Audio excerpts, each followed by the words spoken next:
चोरीचा मुद्दा हा बिहारच्या निवडणुकीची पार्श्वभूमी आहे. बॅकग्राऊंडला पार्श्वभूमी ही वोट चोरीची आहे.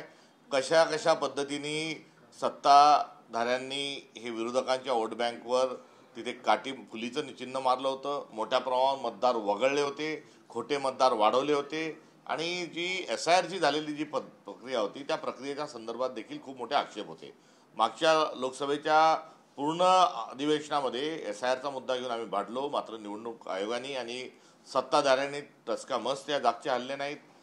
सुप्रीम कोर्टातही त्या ठिकाणी प्रकरण गेल्यानंतर कोर्टाचाही निर्णय आला नाही, मात्र कोर्टामध्ये एकंदरीत निवडणूक आयोगाचे वाबाडे, वोट चोरीचे वाबाडे निघलेले आहेत. या पार्श्वभूमीवर बिहारच्या निवडणुका ज्या संपन्न झाल्या त्यामध्ये वोट चोरी निश्चित स्वरूपाची ही झालेली आहे आणि वोट चोरीच्या व्यतिरिक्त काय काय त्यांनी केलं, कोणते कोणते मुद्दे होते, हे मुद्दे लवकरच आपल्या सगळ्यांच्या समोर आणण्याचं काम आम्ही जरूर त्या ठिकाणी करू. आणि 10,000 रुपये हा लाडक्या बहीण योजनेच्या सारखी योजना देणं, याचाही फायदा त्यांना निश्चित कुठेतरी झाला असेल. सत्तेत असताना काहीही करायचं नाही, बिहारमधले रोजगार वाढवायचे नाही, बिहारचा विकास करायचा नाही, बिहारमधलं पलायन थांबवायचं नाही, बिहारच्या शाळा ज्या आहेत त्या बिहारच्या त्या पण चांगल्या करायच्या नाही, शिक्षणाकडे लक्ष द्यायचं नाही आणि निवडणूक आल्यानंतर एक रकमी कुठेतरी पैसे द्यायचे.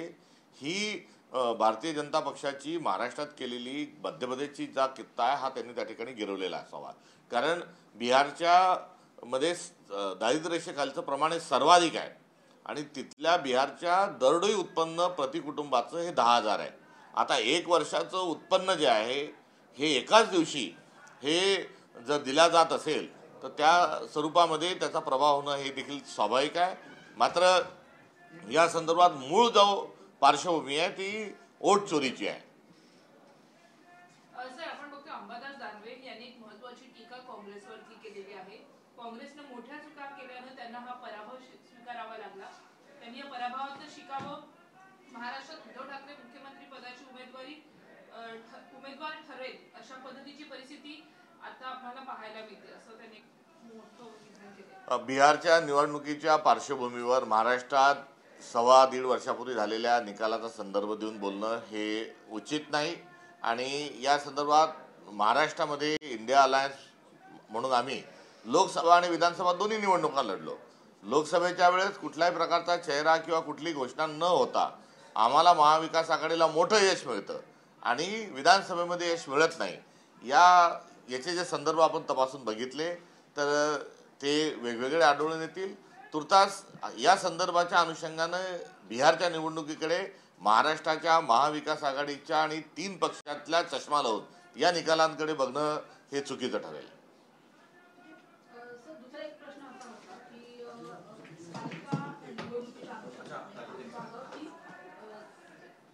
बिहारच्या या एकूण निकालाचा आगामी स्थानिक स्वराज्य संस्थांच्या निवडणुकांवरती काही परिणाम होऊ शकतो का, आणि जर तो परिणाम झाला तर काँग्रेस त्या सगळ्या परिणामांना कसं सामोरं जाईल? महाराष्ट्राची एकंदरीत पार्श्वभूमी आणि बिहारच्या पार्श्वभूमीमध्ये जमीन आसमानचा फरक आहे. आपल्याला संतांची एक भूमी म्हणून ओळखलं जातं, एक वारकरी संप्रदायाचं योगदान आहे, संतांची भूमी आपली आहे. तर शिवशाहू फुले आंबेडकर, गाडगे महाराज, तुकडोजी महाराज हा एकंदरीत आपला असणारा हा सामाजिक वसा आहे आणि त्यानुसार आपला समाजमन, समाजभान हे तयार झालेले आहे. बिहारमध्ये जाती अस्मिता, नरसंहार या गोष्टी स्वातंत्र्यपूर्वीच्या काळापासून चालत असणारी त्यांची एक पार्श्वभूमी आहे.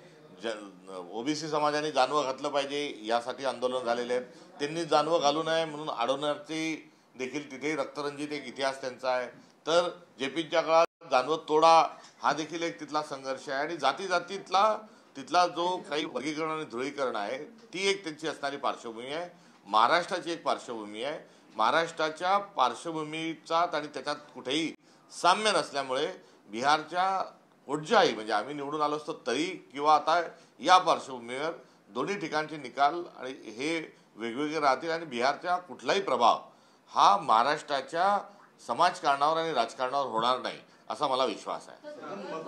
काँग्रेसने वारंवार लावून धरला होता, मात्र तो फार काही बिहारमध्ये चाललेला पाहायला मिळत नाही. गर्दी दिसली मात्र मतांमध्ये पाहायला मिळत नाही. मतचोरीचाच मुद्दा हा बिहारमध्ये चाललेला आहे आणि ज्ञानेश कुमारांचंही अभिनंदन या निमित्तानं करावंसं वाटतं. त्यामुळे मतचोरी ही एकंदरीत सगळ्यांना मिळत असणारी खबर आणि एकंदरीत जो एक्झिट पोल पासून तर सर्वजण बोलत असतानाच सगळं फोल्टवरून कुठे जे आकडे गेलेले आहेत, तर आता याच्यामध्ये हा रडीराव नाही. मात्र ईव्हीएमचं काम केलं, हा निवडणूक आयोगावर आक्षेप जो होता हा आता पक्का चिटकलेला आहे, एवढं मात्र करेल. सर, नगर परिषद आणि नगरपालिकेच्या निवडणुका जाहीर झालेल्या आहेत, मात्र आता महानगरपालिकेच्या निवडणुका आहेत त्या नवीन वर्षामध्ये होतील असं एक म्हटलं जात आहे. निवडणूक आयोगाच्या सुप्रीम कोर्टाच्या आदेशानुसार या निवडणुका संपन्न होत आहे. निवडणूक आयोगाने जर त्यांच्या पद्धतीने चालायचं म्हटलं तर या निवडणुकाच लागल्या नसत्या. त्यामुळे 31 जानेवारीच्या आज सगळं संपवा असा जो सुप्रीम कोर्टाचा निकाल आहे त्यानुसार जातात का वेळ वाढवून घेतात हे बघणं आता औचित्याचं ठरेल. मात्र आम्ही निवडणुका कधीही झाल्या तरी आम्ही त्या निवडणुका लढण्याच्या अनुषंगाने तयार आहोत. या निवडणुकीच्या निकालानंतर भाजपचे प्रदेशाध्यक्ष रवींद्र चव्हाण यांनी ढोल बडवले.